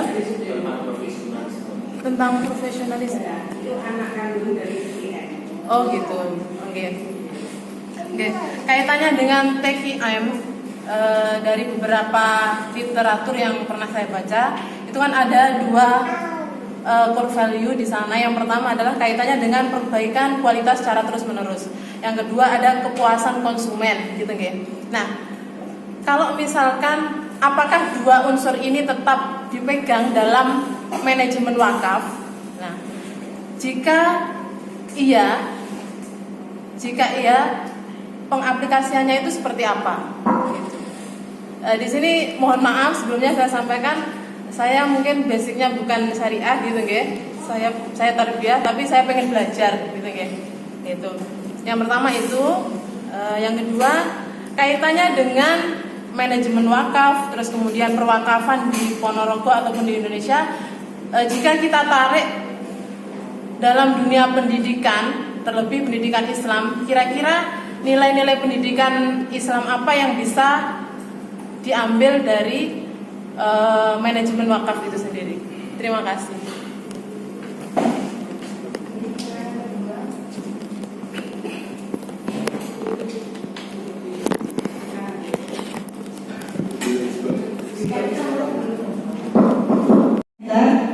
Terima kasih kepada YAI Ponorogo atas undangan sehingga kami bisa hadir dan menyaksikan seminar dengan buku yang sangat menarik ini terkait tentang filantropi berdimensi sosial.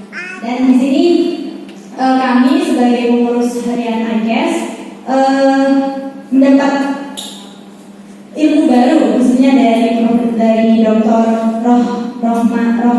Ibu Rohmah. Alhamdulillah ini kami dapat ilmu baru terkait tentang ulama atau cendekiawan dari Indonesia yang membahas terkait tentang wakaf. Ini baru saya dengar namanya. Terima kasih Bu. Baik, terkait tentang pembahasan di sini terkait tentang nadir dan disampaikan oleh materi pertama, kedua terkait tentang profesionalisme nadir dan sebagainya. Terkait tentang isu pada wakaf saat ini di mana BWI juga sudah mengadakan adanya sertifikasi nadir. Nah, kemudian terkait tentang profesionalisme nadir, bagaimana pendapat Bapak terkait adanya sertifikasi nadir itu sendiri? Seperti itu karena seorang nadir itu tidak hanya seseorang atau lembaga pribadi, tetapi sesuai dengan undang-undang pun di sana tertulis bahwa seorang nadir bisa dari seorang lembaga, bisa dari lembaga dan bisa juga dari individu, seperti itu. Mungkin cukup sekian. Terima kasih atas waktunya. Assalamualaikum warahmatullahi wabarakatuh. Ternyata kita membuat keluarga itu juga akhirnya apa ya?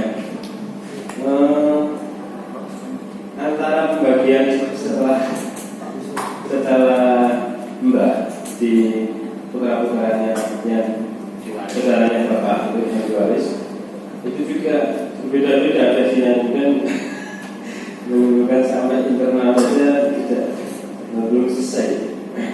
Ini menurut saya suatu kesedihan sampai mau bikin malas gitu ngurusin, malas sekarang yang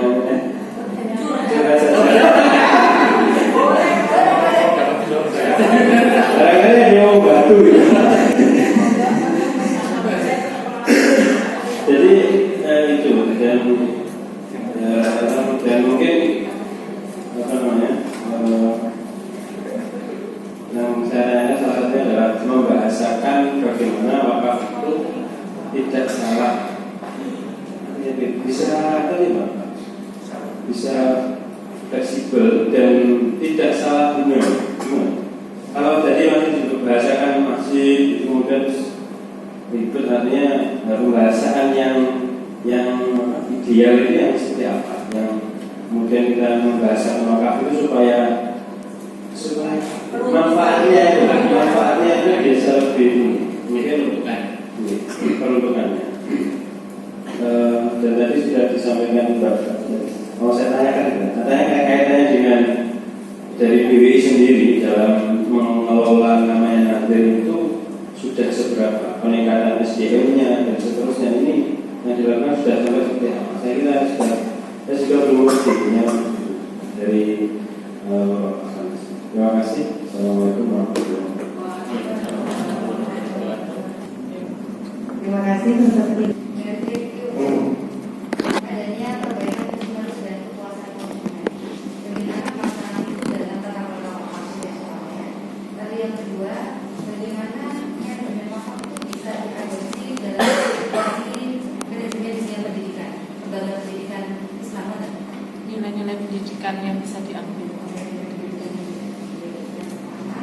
Yang kedua, dari perwakilan putusan kaitan berupa bagaimana pendapat ketiga presenter terkait adanya sertifikasi Nadir. Lalu yang ketiga dari Bapak Busro, bagaimana membahasakan yang baik agar tidak muncul masalah di kemudian hari dari tuntutan wakaf dari wakil kepada Nadir seperti itu ya, dan kemudian semua yang terakhir itu ya. Yang dari diri pengelolaan. Oke. Tapi memang kritik dari Bu Rohmah saya kira kita terima ya. Artinya saya itu sebenarnya awalnya takut mau sini, sampai nanti diminta untuk koyok-koyok ujian tesis lagi, kira-kira gitu. Tetapi kan memang ini ya salah satu untuk pertanggung jawaban kita di pabriknya apa yang sudah saya tulis. Tentang perbaikan saya kira begini, era sekarang era digital, jadi kita mengikuti era itu. Dulu pendaftaran wakaf setelah ikrar ke BPN itu harus berkas bersama wakif dan Nadir itu lengkap, ya, lengkap. Kemudian diserahkan ke BPN dan seterusnya. Bahkan fotokopi itu lengkap, ya ikrarnya, ya sertifikatnya, macam-macam itu, identitas diri dan seterusnya.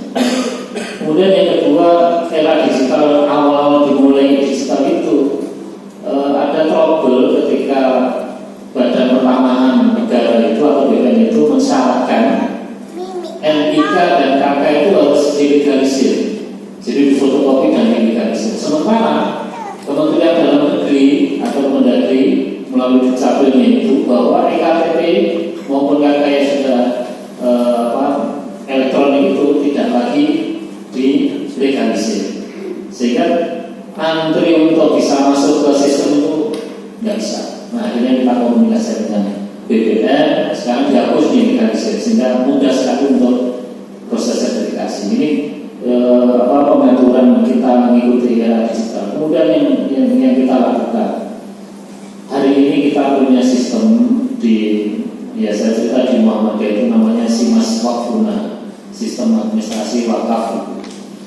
Jadi kalau kita ingin tahu berapa data wakaf, coba kita buka di situ, dan bahkan sertifikat wakaf semuanya sudah diupload di situ, sehingga kemana-mana. Kalau dulu itu sertifikat disimpan di berkas, nah sekarang kita sudah punya digital, lewat HP ini kita bisa memantau berapa aset wakaf yang ada di waktu utama ketika saya diminta sebagai ketua nanti jabatan. Jadi wakaf yang sertifikat wakaf yang sudah keluar itu mana, yang belum mana, ketika belum kita tanyakan ke BP. Jadi perbaikan-perbaikan yang terus dilakukan. Kemudian tentang manajemen, kalau wakif itu menginginkan saya ingin dibangun mushola atau masjid, kita sebisa mungkin untuk mendiskusikan betul dan kemudian kita arahkan untuk peruntukan yang lebih luas lagi, yaitu untuk kepentingan dakwah Islam. Yang pertama, kalau memang di situ memang belum ada masjid yang dekat, ya kita akan menerima. Tapi ketika sekitarnya sudah ada masjid mushola, kita arahkan pada kepentingan Islam. Sehingga hari ini di Babatan yang saya kelola itu sekarang berdiri klinik kesehatan, kemudian ada rest area. Rest area itu tempat istirahat, kemudian kita kasih kafe-kafe begitu. Kemudian ada pertokoan, ada 4 toko, 1 swalayan, 3 ruko. Nah, artinya dari awalnya itu hanya wakaf tanah, kemudian kita minta supaya itu menjadi kepentingannya untuk dakwah Islam atau syiar Islam. Hanya begitu program, sehingga kita bisa mengelola lebih luas lagi dan itu bisa dirasakan manfaatnya untuk orang lain, bukan kita. Termasuk kita sewakan ruko, 3 ruko kita sewakan, dan ini berjalan tiap tahun. Mereka juga kita tanya masih mau perpanjang atau tidak, kalau tidak kita mendapat orang lain seterusnya. Nah, tentang sertifikasi nanti memang termasuk saya di SK, saya ini dibuatkan diberi SK oleh PPAB, petugas pencatat akta wakaf, berjalan dengan ketua atau kepala KUA setempat kecamatan. Jadi nama saya tercatat salah satu nadir di Babatan karena memang kita diakui oleh negara. Jadi mau kita mendapatkan SK itu. Kalau tidak ya tentu pulang gaya ya. Orang biasa akan mengurusi macam-macam itu mengapa ya? Karena ini bagian dari tugas yang memang diserahkan pada kita, ya kita kelola. Bahkan awalnya ada gedung yang mau rubuh, ini sekarang kita renovasi.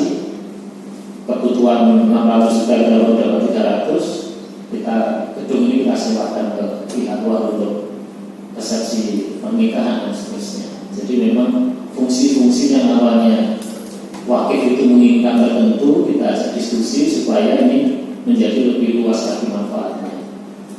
Kalau yang diceritakan Pak Busro, saya mengalaminya. Jadi ahli waris dan keluarganya ini sepakat untuk mewakafkan. Ketika sampai di desa, pihak desa justru menyampaikan bahwa orang tua atau ayah dari ahli waris ini pernah menikah siri sehingga punya anak.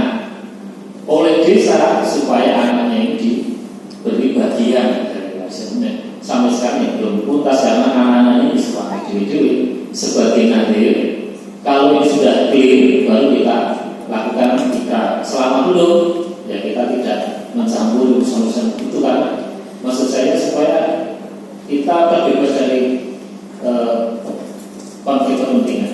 Kecuali kita meminta pada tokoh-tokoh masyarakat termasuk kepala desa yang diminta untuk menyelesaikan itu. Tetapi fungsi yang melekat sebagai ketua nadir itu kan tidak boleh mengenali salah satu pihak. Jadi supaya ini betul sehingga hasil wakaf yang diserahkan itu benar-benar sudah tidak ada sengketa di antara ahli warisnya.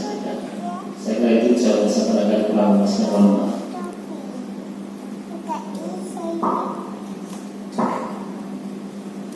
Baik, saya merespon pertanyaannya Mas Kepisahannya Mas Busro, ya. Dan kali ini menjadi inspirasi.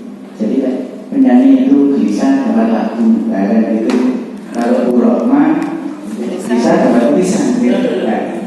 Saya bisa dapat apa gitu, saya bisa jadi, tapi tidak ada 2 hal yang ada mendasari desain dengan begitu rumitnya administratif sebuah institusi. Karena wakaf ini ada 2 lembaga institusi yang menjadi wewenang legislatornya. Satu BWI, legislator Kementerian Agama, kan begitu. Yang satu, karena yang dicatatkan adalah anak, ini berkaitan dengan agraria adalah BPN. Kalau internal diselesaikan dengan saja secara adat saja, administratif itu dijalani. BPN saat ini juga menurut acuan punya acuan standar sebenarnya, tetapi belum terikat. Saya ngalami pernah ngurus itu 2017, 2019 nggak selesai dengan berbagai alasan. Selesainya itu apa? Selesainya itu 3 bulan yang lalu saya itu bertamu ke Pak Haji Wur, Wakil Bupati Madiun. Jenengan sini itu senilai jenengan itu nggak ada nilai jenengan sekalian. Tiba lagi naik senilai jenengan nyuwun turun jenengan selesaikan 1 bulan selesai. Maksudnya itu. Nah, artinya begini ya. Ini kita hormati, semuanya kita hormati. Sepanjang kesulitan secara administratif ini nanti bisa dilihat dari segi hukum, dijalani aja. Manakala tidak ada hal yang fundament, itu hukum jalani saja, dilakukan saja. Terus kemudian terkait memang butuh pendekatan tertentu. Tapi saya dengar secara normal itu bisa. Jadi kemudian antara BWN dan BWI itu ada sinkronisasi. Baru nanti kalau ada program dari atasan, contohnya saja, semuanya saja. Mungkin Jawa Timur kayak kemarin ini program wilayah di kabupaten itu ada program percepatan Pak. Selesai semuanya pada hari ini. Butuh waktu saja saya kira. Tetapi catatan kami lakukan penyelesaian secara administratif internal dulu terkait dengan penyelesaian wakaf, baik itu selesaikan secara bijak dan benar administratif di internal keluarga.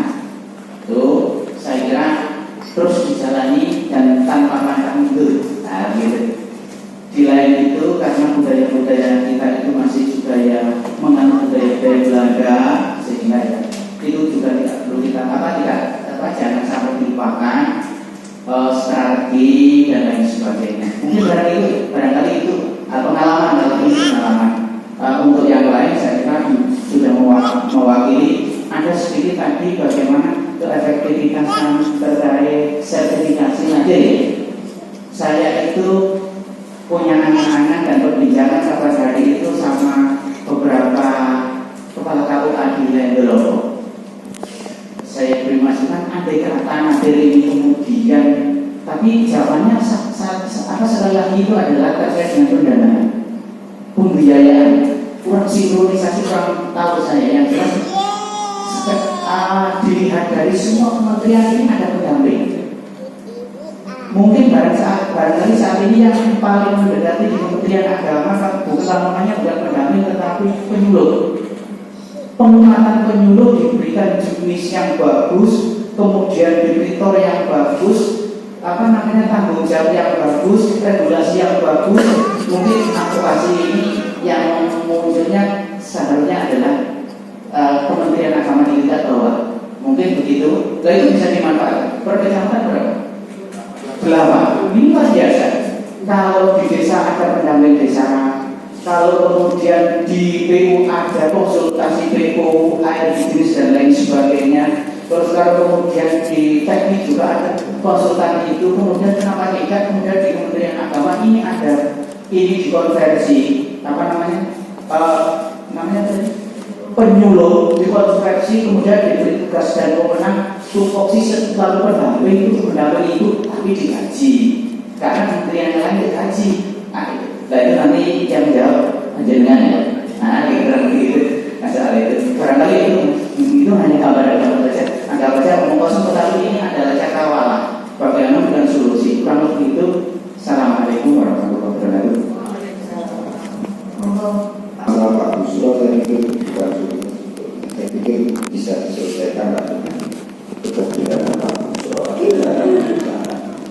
kaitannya dengan bahasa, saya pikir beberapa kali seperti apa ya, bahaya itu ketika pertama kali mewakafkan itu juga kali orang yang terwakafkan orang yang bisa musola, hanya musola saja. Nah, kita berpikir kalau tanah seluas itu bayangkan 25 kali 18 meter. Yang pertama, yang kedua itu sekitar 13 kali 9 dan peta. Itu bayangkan terus si pewakil itu mintanya hanya bikin tanah musola, kira-kira yang bikin. Nah, akhirnya dengan penjelasan secara santai, sederhana, keluarga, akhirnya kalimat bukan hanya untuk musola, tapi dilakukan untuk musola dan pengembangan bla-bla-bla lainnya. Ada bahasa sehingga ini menjadi mudah bagi kita untuk melakukan pengembangan. Karena ya banyak sih kemarin kita bikin sebetulnya tanaman-tanaman di koridor-koridor itu sebetulnya, tapi alhamdulillah itu terawat akhirnya mati semua. Apa-apa kita coba lagi yang masih nganggur, yang sebelahnya nganggur itu ya kita rencanakan untuk perkantoran. Ini masih dalam tahap rencana karena masih waktu ini kok dia berwakaf tanpa memiliki anggaran, tanpa memiliki saya untuk madrasah bersedia yang di bawah sebagian dijual dan itu sebetulnya yang disampaikan Pak Bu sudah kita melakukan, tapi tidak seperti itu caranya. Akhirnya tanah yang dijual juga kembali lagi ke kita lagi, jadi akal-akalan saja. Iya, karena apa ya yang saya katakan kalau di Wakaf Ponorogo salah satu budaya itu ya mereka lebih bangga kalau mewakafkan tanahnya daripada tanahnya dijual kemudian diwakafkan berupa uang. Karena kesannya lagi uang itu bukan tidak bilang kalau tanah kan kaitannya dengan sertifikasi nadir ya menurut saya ini ya repot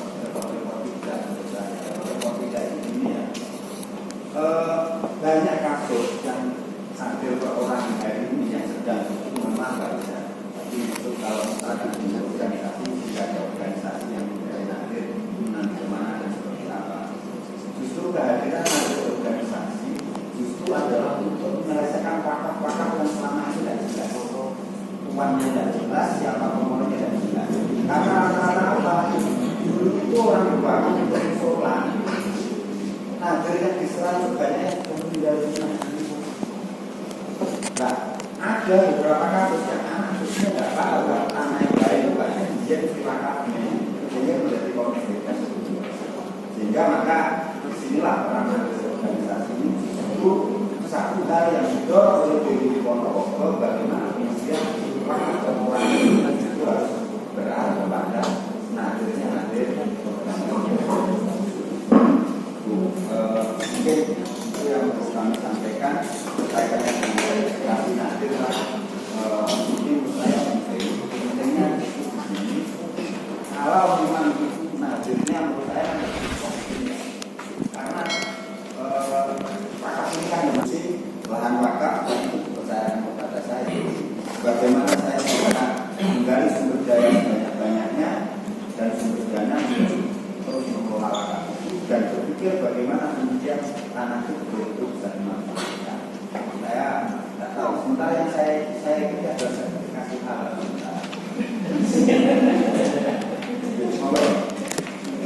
Bahwa pengelolaan atau nadir di amal usaha muhadir itu sudah bagus, tetapi dalam kacamata RSUDO yang disebutkan 15 item beberapa titik atau opsi itu ada 7 yang belum bisa dikatakan profesional gitu. Jadi antaranya ya asal ditunjuk gitu, tidak melalui fit propertas, tidak digaji, lalu ya sebagai usaha sampingan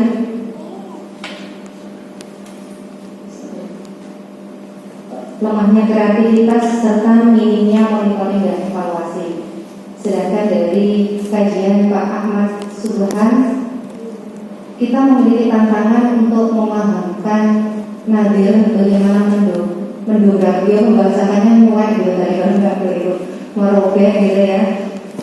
Bagaimana mengelola aset wakaf itu mengikuti bahasa Muhammadiyah berkemajuan gitu, dengan tidak mengesampingkan atau melanggar batasan syariatnya gitu ya, agar tidak begitu saja terbengkalai tanpa ada produktivitasnya. Sedangkan dari Bapak Heru Susanto, BWI memiliki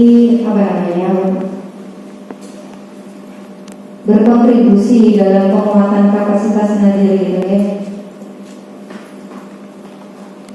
Dari ketiga pemateri kita bisa menangkap bahwa problematika wakaf itu adalah Nadir itu sendiri. Jadi dalam diri Nadir itu sendiri ketidaktahuan itu, lalu adanya tradisi masyarakat yang kekeh kalau misalnya pemahaman bahwa wakaf masih sebatas masjid, musola, belum untuk produktivitas, serta minimnya fasilitas dan pendanaan, termasuk juga ketika Pak Riza negara nanti urun tangan kalau sudah dikirakan. Dari Bu Ulit seperti juga yang Mbak Aikes tadi saya namanya ini sebutkan bahwa saya juga dapat ilmu baru dan Uswatun Hasanah sebagai pionir yang menghasilkan wakaf gitu ya. Ada saran-saran mencari buku babon untuk menulis. Lalu dari Pak Riza, beliau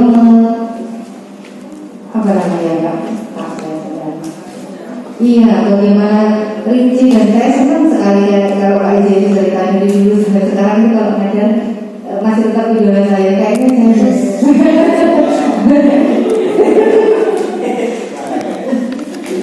saya selalu cerita Pak Riza itu kalau bilang bicara dan bersama itu kayak Mas Jowo gitu, kok bisa ya sepandai itu. Saya selalu begitu cerita sama orang rumah.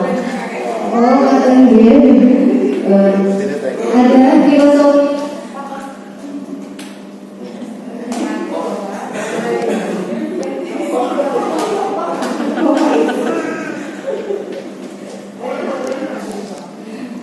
Filosofi wakaf itu adalah unsur sedekah, yaitu kejujuran hati yang memberikan al-nafsu bagaimana dan musabarah bagaimana mentasarufkan atau kebermanfaatan bagi masyarakat. Itu prinsip dasar yang mendasari tata kelola wakaf. Ya, tadi juga dijelaskan panjang lebar tentang Nadir gitu ya. Saya tidak bisa mengulangi dan terang kata keliru.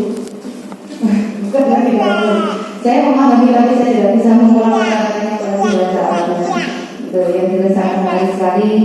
Sekali lagi closing statement saya lupa dari 3 pemateri. Monggo Pak, dimulai dari Pak Agus, Pak Ahmad dan Pak Heru. Closing statement aja, beberapa kalimat saja, tidak panjang, tentang diskusi hari ini. Sebenarnya buku filantropi berdimensi.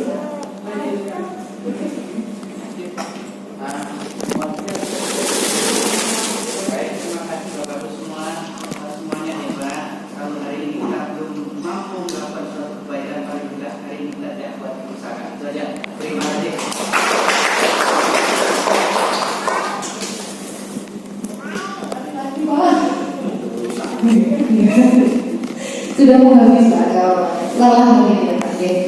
Terima kasih aplaus untuk ketiga pemateri dan 2 pemaham yang telah dilakukan juga untuk hari ini.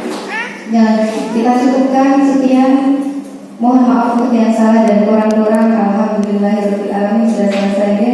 Subhanakallahumma wa bihamdika asyhadu an la ilaha illa anta astaghfiruka wa atubu ilaik. Assalamualaikum warahmatullahi wabarakatuh. Sebelumnya berfoto Ibu Kulit berkenan menyampaikan cindera mata untuk Pak Ketua. Oh, ada demo.